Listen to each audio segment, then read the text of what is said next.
When first being introduced to the term multiliteracies, there were a few misconceptions and unknown areas involved with my learning. I had trouble with differentiating single area literacy practices such as reading, writing, listening, and speaking from those considered multimodal literacies. This got me thinking about how a 21st century educator must implement these pedagogies into their classrooms. I started thinking about its purposes and benefits when compared to regular literacy practices, where it was once predominantly pencil to paper based learning and physical copies of books in hand.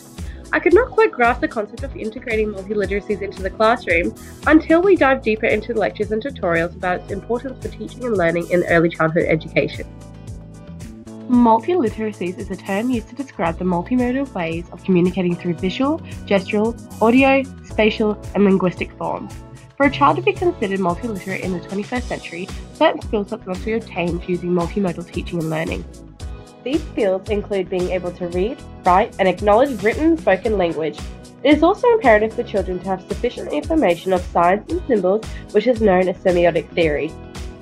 Literacy is forever changing, and 21st century learners are becoming increasingly exposed to communication tools and learning experiences which are multimodal rather than being solely linguistic.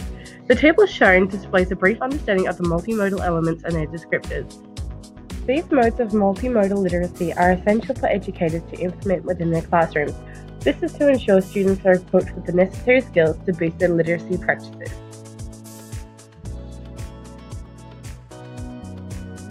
In the Australian curriculum of education, multiliteracies is an already established component for foundation year to year 3.